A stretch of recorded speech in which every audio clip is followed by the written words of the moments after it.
Director हमारे छोटे भाई राजू जी, प्रिंसिपल श्रीमती मंजू शेरा जी, श्री गुरमेल जी, और यहाँ पर अभी इस सेमिनार पर एक अच्छा संबोधन कहूँगा, एक डिस्कशन कहूँगा, और जिन्होंने एक शिक्षा के क्षेत्र में नए आयाम बनाए, स्कूलिंग शिक्षा के बाद बच्चों को जो कोचिंग का एक हरियाणा ही नहीं बल्कि कई स्टेटों में जिन्होंने एक बड़ा नाम भी बनाया, एक बच्चों को एक नई दिशा, एक नया मार्गदर्शन देने का काम किया, हम सब के लिए बहुत ही आदरणीय है श्री परिमल कुमार जी।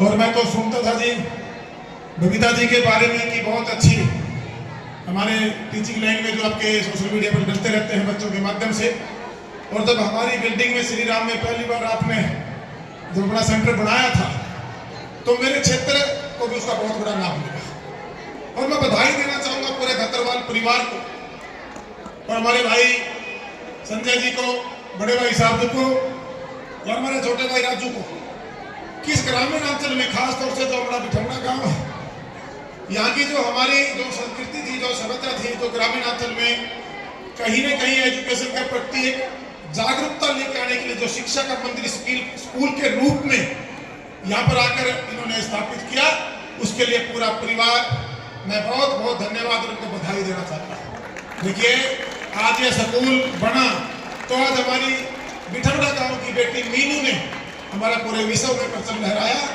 और वो जब विश्व कप लेकर आई खो खो में, तो उसमें पेरेंट्स को ही नहीं, गांव को ही नहीं, इस संस्था को ही नहीं, इसके जो हमारे कोचिंग देने वाले हमारे कोच साहिबान थे, पूरा टीचिंग स्टाफ था, पूरी मैनेजमेंट थी, उसके साथ साथ टोहाना क्षेत्र के आसपास के हमारे पुराना क्षेत्र के पूरे हरियाणा को प्राउड फील करवाया।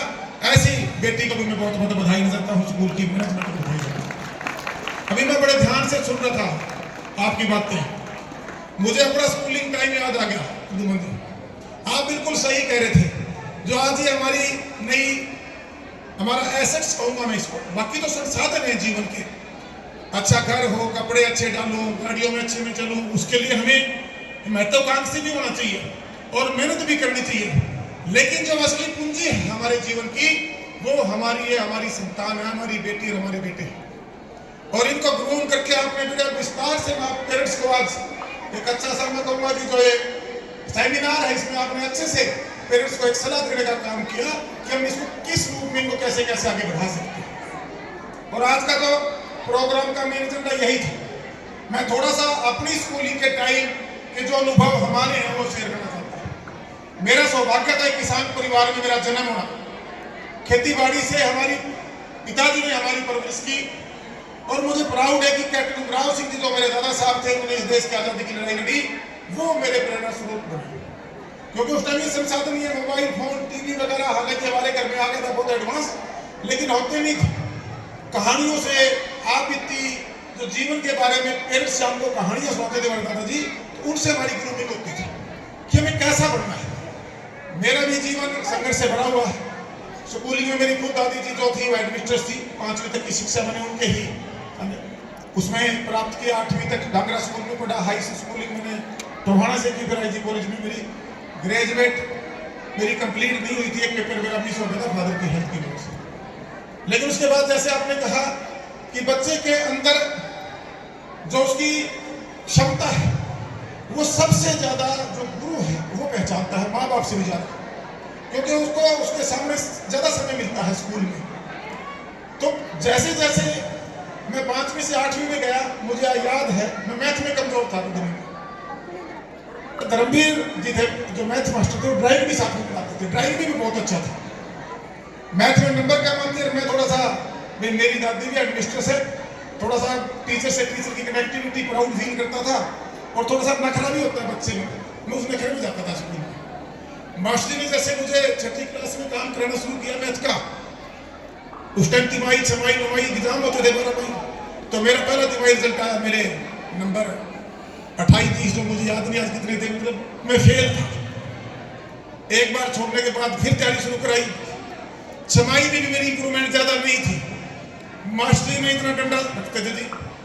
उस दिन जो एक अच्छे वाली परेड जिंदगी में शायद मुझे आज तक भी याद है, वो मेरी करवाई थी। और उसके बाद ये नहीं कि उस मार से उन्होंने एक मार तो बच्चे की बढ़ोतरी के लिए थी। मैं मैथ में पढ़ा, चाहे मैं 10th में था चाहे मैं 8th में था। जब गुरु कहीं शक्ति दिखाते हैं बच्चे पर, वो उसके उज्जवल भविष्य के लिए दिखाते हैं। पेरेंट्स को आज तो बड़े क्यों बच्चे कम हो गए कि इनको दो। अगर पहली बात तो अगर गुरु जी ने कुछ कह भी दिया तो घर पे आके माता पिता को कह दिया, समझदार माता पिता है वो तो शायद उस पर रिएक्ट ना करें। लेकिन दूसरे मारे तो और कुछ माता पिता ऐसे होते हैं जो जाके सबसे पहले स्कूल में बखेड़ा खड़ा करें। जो पेरेंट्स से अनुरोध करना चाहता हूँ, इतनी अच्छी संस्था, इतने अच्छे जो गुरु हैं, इनका इन्होंने बच्चों से कुछ नहीं लेना। ये इनकी किस्म से जैसे हीरे को तराशते हैं ना जोहरी, ये जोहरी है, गुरु है जो। और गुरु का दर्जा हमारे शास्त्रों में भगवान से बड़ा बताया गया है। हमें उसी अदब से बच्चों के दिल में एक भावना बनानी चाहिए कि माता पिता की भी सेवा करें और गुरुओं का भी सम्मान करें, तभी वो बच्चे जो एक सफल जीवन जी सकते हैं। दूसरा मेरे जीवन का जो मैं एक अनुभव, वो शिकायत मैंने घर पे आके मेरी दादी जी से की। तो दादी जी ने तो मेरे को प्यार से कह दिया, भाई कोई बात नहीं, मास्टर ने मार दिया होंगे। मेरे पिताजी से की तो ये चाटे वाली बात जो आप बता रहे थे, उनमें साथ में बैठे थे। जैसे पहले दादी की गोद में बता के बैठ के मैं फिर पिताजी के पास गया, जाती 3 लगाए, 2 उधर 2 उधर।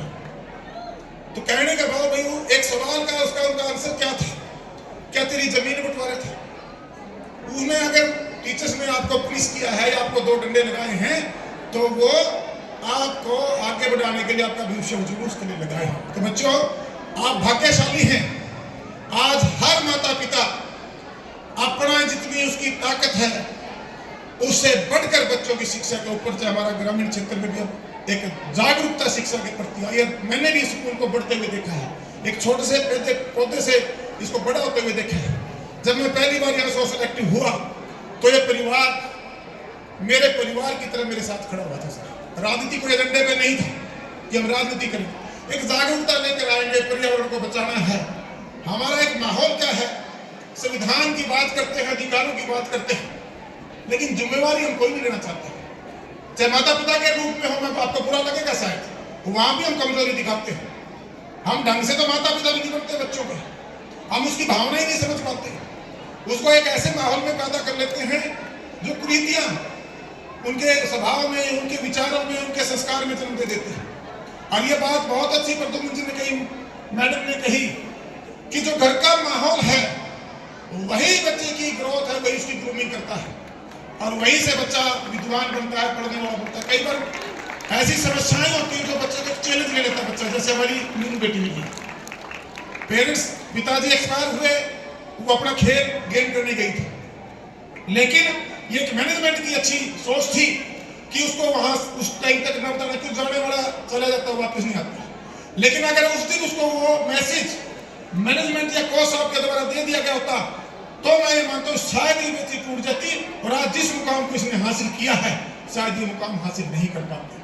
तो आपसे अनुरोध करूंगा कि ऐसा ये शिक्षा का मंदिर हमारे इस ग्रामीण अंचल में जो दत्तलवाल परिवार ने, हमारे भाई राजेश जी, हमारे छोटे भाई संजय जी, राजू जी, पूरा दत्तल परिवार ने यहाँ सेटअप किया इस विद्या के मंदिर को, इसकी ओर आगे बढ़े, फले फूले, इसकी शुभकामनाएं देता हूँ। आज जो आपने ये पेरेंट्स आपने जो सेमिनार रखा है और बच्चों के उज्जवल भविष्य के लिए भी कि ऐसी संस्था में आकर आप आगे बढ़े।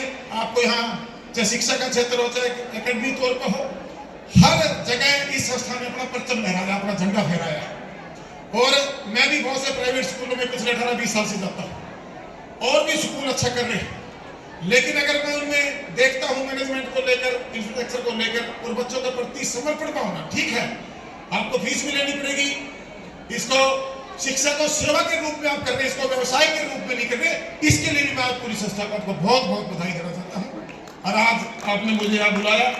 अब देखिएगा इतने विद्वान आदमी जब बोल रहे थे तो हम तो अब सोशल सेवा के साथ साथ पॉलिटिकली चुनाव लड़ चुके हैं, तो राजनीतिक आदमी की तरह भाषण मुझे भी नहीं देने आते। मेरी भी बातें वो होती हैं जो जीवन को टच करती है, मेरा जीवन का जो अनुभव है, या हमारी पूरी टीम ने जो मिलके जो भी छोटा मोटा योगदान हम समाज को, प्रकृति को या राष्ट्र के लिए या प्रदेश के लिए, अपनी कंस्टिट्यूंसी के लिए एक छोटा प्रयास हमने किया और उस प्रयास में इस परिवार का एक बहुत बड़ा योगदान मेरे साथ रहा है।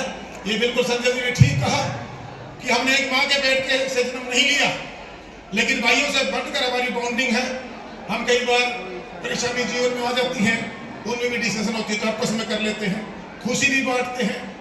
अच्छा हमारे यहाँ हड़वे का होता है अच्छा बड़ा सारा टाइम एक जैसा नहीं होता, कई बार प्रेशर इतने होते हैं, सामाजिक तौर पर पारिवारिक तौर पर भी हो जाते हैं, पॉलिटिकल तौर पर भी होते हैं, उनको भी शेयर करते हैं। इतना ही कहना चाहूँगा भाई, आप लोग तो भाग्यशाली हो मेरे प्यारे प्यारे फूलो।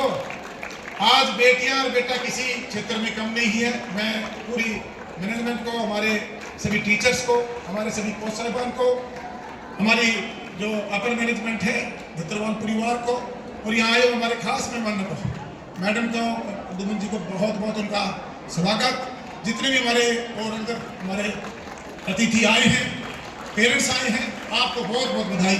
और मैं एक बात और कह के जाना चाहूँगा, अभी मैं संजय जी से बात कर रहा था, बेटी के लिए भी हमारी स्टेट की तरफ से जैसे अदर स्टेट ने खिलाड़ियों को प्रोत्साहित राशि दी है, और उसके लिए और भी एमपी में शायद बच्चियाँ थी, हमारी स्टेट की एक ही थी। मैं अभी एक हफ्ता का तो शादियों का समय है, उसके बाद Chandigarh first week of March मैं माननीय मुख्यमंत्री से मिलूंगा। अपनी तरफ से मैं रिकमेंड करूंगा कि बेटी को ज़्यादा से ज़्यादा वहाँ भी आर्थिक उसको एक सपोर्ट मिले, और कहीं भी जॉब के लिए भी उसके लिए मैं अपनी तरफ से भी सरकार में पूरी कोशिश करके बच्चे का आगे भविष्य बन सके, और उसको देख के हमारे और या हमारी जो अगली जनरेशन, हमारा जो युवा भारत है, ये आगे बढ़ सके। आप सबको बहुत बहुत बधाई। जय हिंद, जय भारत।